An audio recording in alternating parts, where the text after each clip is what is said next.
Good morning, everyone. It's a pleasure to be here.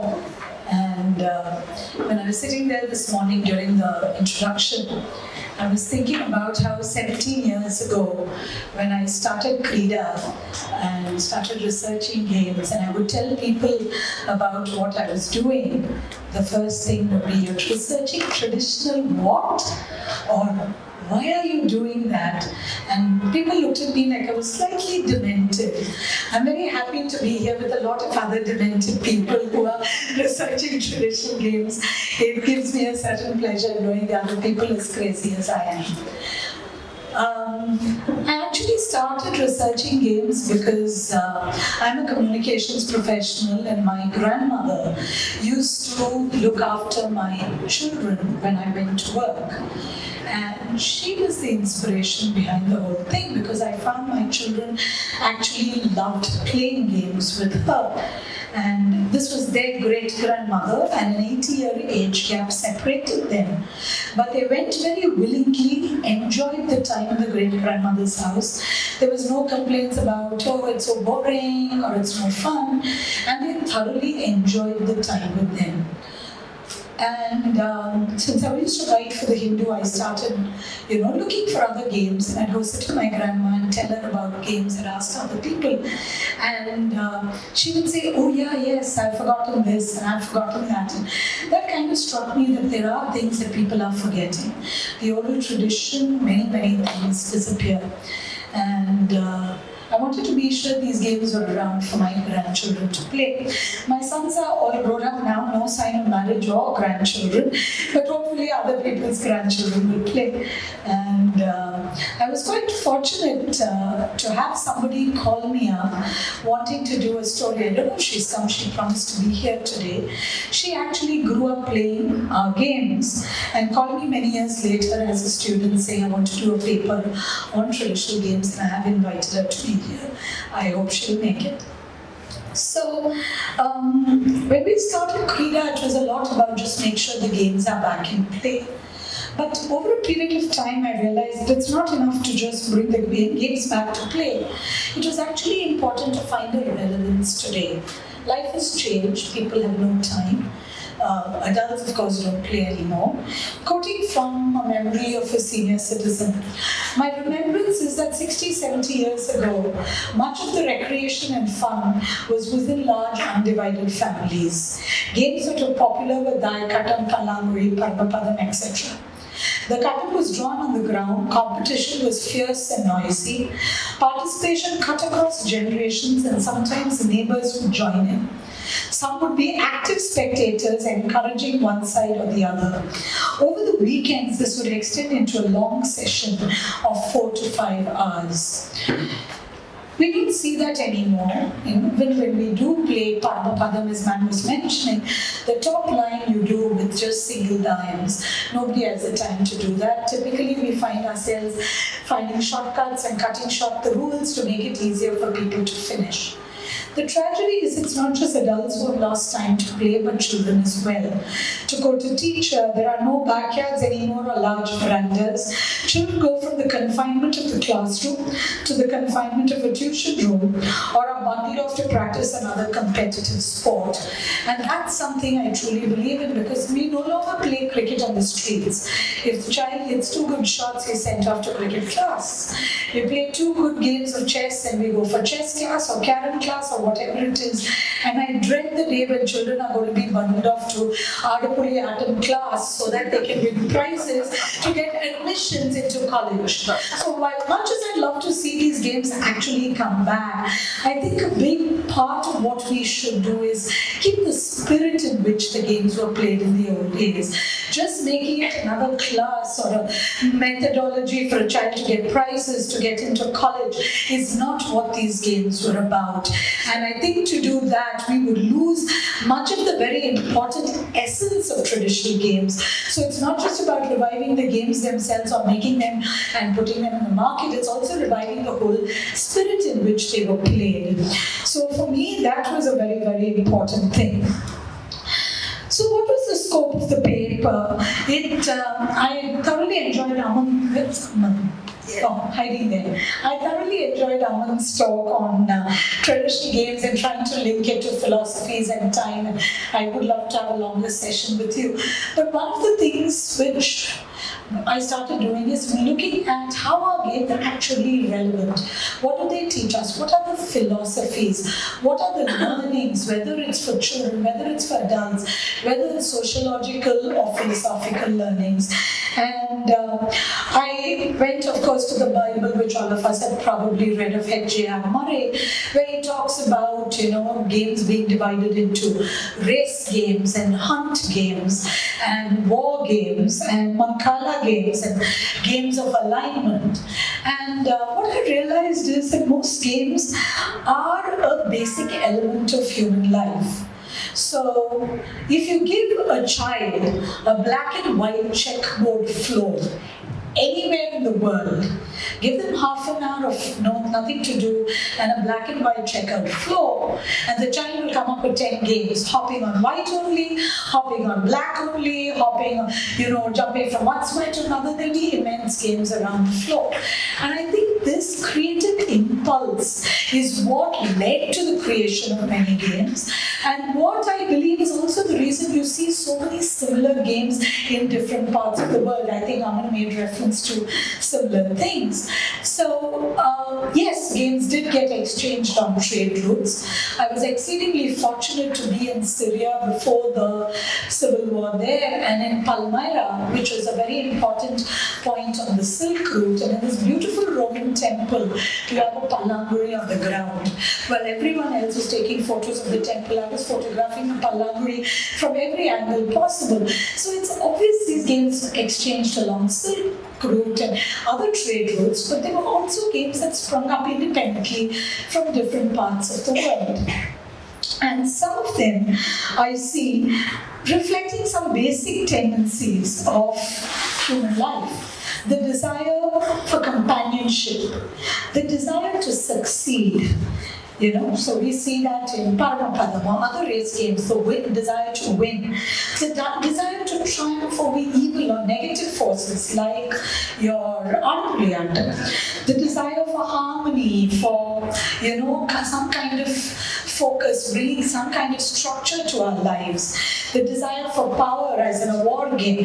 So I believe that it is these elemental aspects of games that make them so popular across the world and do have will be the reason for them to come back, because the beauty of these games is they cut across all divisions. They cut across people, language, culture, background, rural, educated, uneducated, moneyed, poor, rich. It doesn't matter who you are.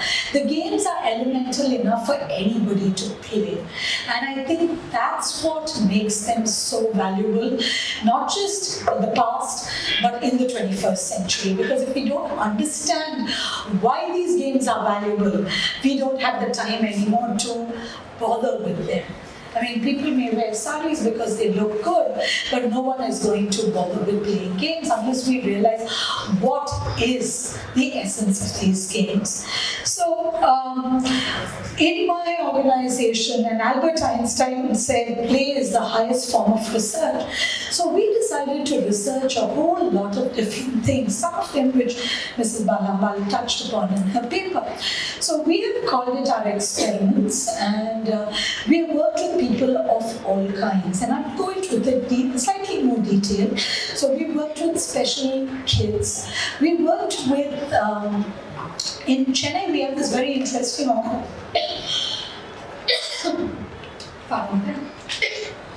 What is it?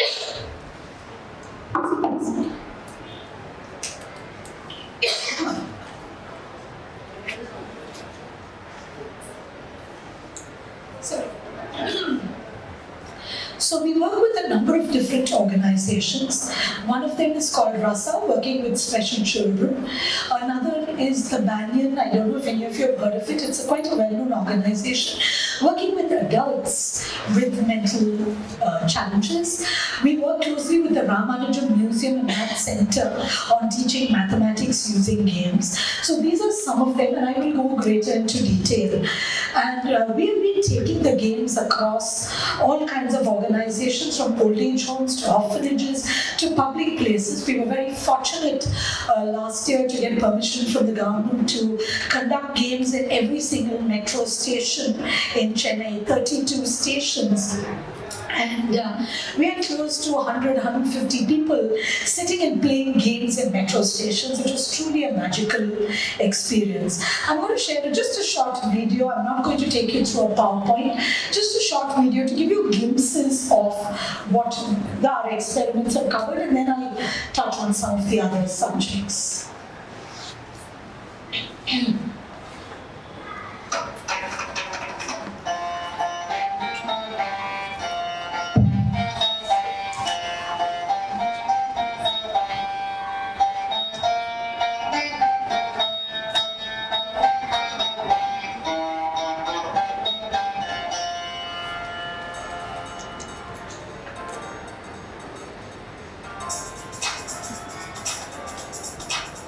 This is a metro station. That's the car that went around.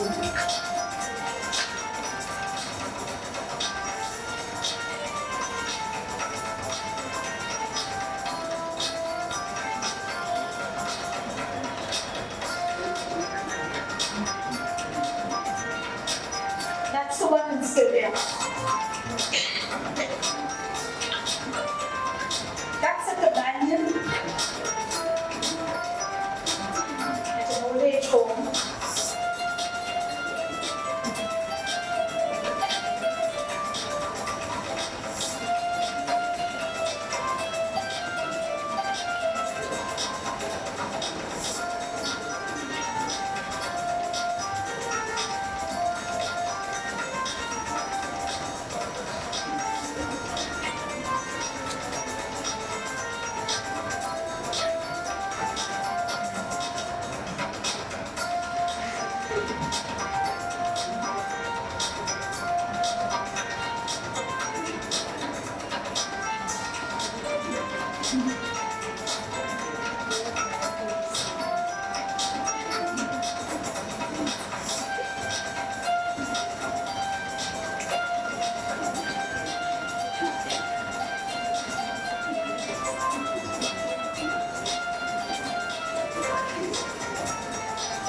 That was with burn victims at another NGO.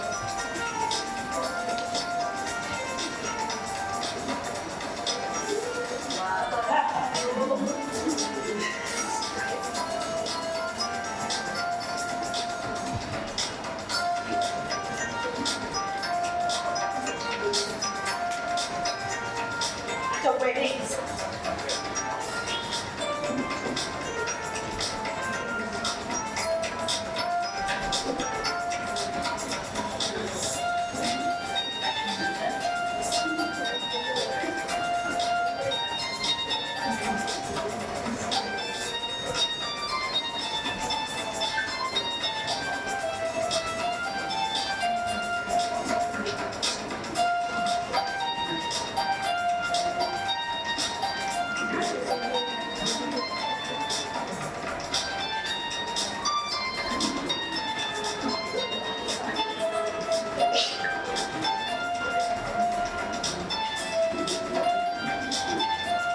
That's what special children.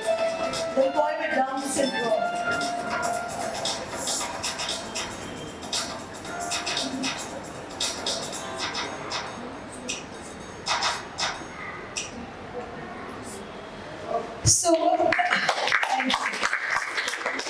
So a lot of our experiments have looked at different aspects of what the games can teach us, and one of them is cognitive development.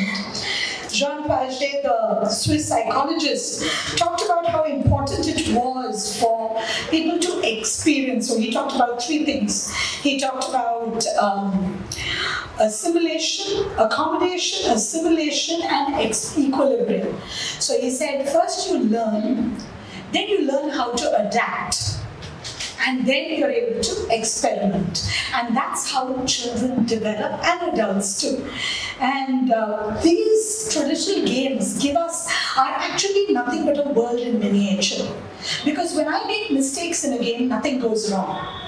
I play the game again. I try again. I lose the game, but I move on. So it gives me the chance to experiment, to see what I did wrong, to think about what I've done, to repeat and learn from my mistakes. In fact, I think it was Neil Gaiman who remarked that one of the best things we can do is make mistakes. And today at Harvard, some of the best speakers are those who have created businesses that have failed. Because they believe you learn more from mistakes than you learn from your successes. Because when you fail, you learn what goes wrong. And this we found not only in schools, but also with seniors. And I work closely with a counselor who counsels senior citizens who are verging on depression. And she has recommended traditional games for them to play. Not only because of the socializing it gives them, but the fact that it forces them to think, to process, to keep their cognitive skills sharp. This is something that we have been doing very strongly. One of the things we noticed is most of the senior citizens, although we have a vast array of games, are more comfortable playing the game that they are used to. They don't want to try anything new. I say, hey, this is a game from Maharashtra. No, they want to play the game they played as children in the self-same way. We've had some fabulous experiences in old age homes. I had this old lady, we'd gone to the home, everyone was playing and she was sitting in a corner watching. We tried getting her to come in and play and she refused. But just before we went, she called me and made me sit down and she opened up her sari pallu and she showed me 4 cowries. And she told me her story about how she used to play with her grandson, and she used to cheat so that her grandson could win, because if the grandson won, she would buy him an ice cream. She's now in an old age home, has no connection with the family, has no idea where she is, and all she has to remember her grandchild by are 4 cowrie shells. It was so beautiful listening to her story. I cried that day. And even today, 10 years later, when I tell that story, it brings tears to my eyes. But that's the kind of impact games have had, the happy memories. And every one of the old age homes we went, we were very happy because people would tell us things like, they don't like visitors. Because visitors will come and ask them, where are you from? Where is the family? They don't want to remember that. They want to go back to the early childhood where they had happy memories. They don't want to remember the recent past. So whenever we go, it's so hard to leave an old age home. They hate to let us leave. They always say, ma'am, when will you come back? And one gentleman, he was in the Indian Army and in an old age home. Just before we left, he stood up and said, ma'am, I salute you. So I said, why? For giving you a good time today. So he said, no, you built a time machine. You've taken me back to my childhood. And to me, those are the things that are so valuable, not only for children, but for adults today. The other key area of application has been motor skills and sensory skills, and I think the title, although it says traditional board games, I've chosen to talk about traditional games in general because we found invaluable experiences playing things like tamarind seeds, as Ms. Balambal said, hand-eye coordination, motor skills, fine motor skills, sensory skills. There's a beautiful game which is played, I think, Sir will know in Andhra as well, where they bury a coin or a ring in the sand and you have to guess where it is. And it's such a beautiful sensory game for children to play. And there's a fabulous little mythological story that goes with it that says that when Jatayu brings Sita's earrings to Lakshmana and says, do you recognize these as Sita's earrings? Lakshmana says, no, because whenever I saw my Barbie, I never looked at her face, I only looked at her feet. And then Jatayu brings a ring and Lakshmana recognizes it and says, I remember Rama and Lakshmana playing this game together. So put aside aside the mythological religious aspect, you see this young couple very much in love, banished to the forest, but still playing games together. So they're lovely little stories that interweave, which make these very fascinating to children. And we played this game particularly in Rasa, School for Special Children. And the children, just that thrill of playing with the sand and digging in the sand to pull out the treasure was so wonderful for them. And you could see even kids, spastic kids with cerebral palsy trying hard to get things out of the sand. It was a fantastic session we had with special children. We had 60 special children from 25 special children from 5 different schools, along with their teachers as observers, playing games through the day. And the idea was to look at how we could maybe tweak some of the games to make it easier for them to handle. And it was wonderful to see them play. And what was something which we did not expect, which the teachers remarked on, is the fear. Many of the children come from families where they live with the families, and their regular siblings are not quite sure how to interact with the special sibling. So they were looking at how important it is to have elements like this, which both the special child and the regular child can play together to take away the fear of interacting with special children. So, both in early childhood learning and in special education, we've seen the great impact of traditional games. In fact, I was reading about a study in Malaysia which was done similarly, and they say that motor fitness performance increased among study participants in the 4th week of the mid-test, and further enhancement was observed through the 8th week of the post-test. These demonstrate traditional game intervention programs are highly effective to improve motor fitness ability, be it agility, reaction time, speed, or balance among the children. You would have seen right at the end of the session, the children still walking on the coconut shells. In fact, just last week we had a person from Delhi call us. Her child is autistic, and one of the things the doctors have recommended is improving the sense of balance. And she actually wanted this game, and she's been calling us every day saying how much the child is enjoying it and how it's helping the child. So, these are things that we are happy to work with. Mathematics, of course, has been a very exciting part. Everyone's always talked about how many games help in mathematics. Mr. Balamal has talked about it, Palanguri in particular. And everyone says, the games help in mathematics, but we decided to really deconstruct it down to actually how does it help. So we sat with Dr. Meena Suresh at the Ramanujan Museum and Math Center and a few other math teachers, and we actually started putting in sessions that schools could use, teachers could use in the classroom to teach difficult mathematical concepts. And one of course, the Palanguri aside, one of the things that we found many teachers very excited about is the use of cowrie shells in teaching integers, because the cowrie shell can, falling one way or the other, can be positive and negative integers, and how that helps in teaching the children the concept. This was something many teachers were very excited about. And for those of you who don't know, Ramanujan, the famous mathematician himself, played Ardapuliyattam. I quote from his biography. He and his mother understood each other.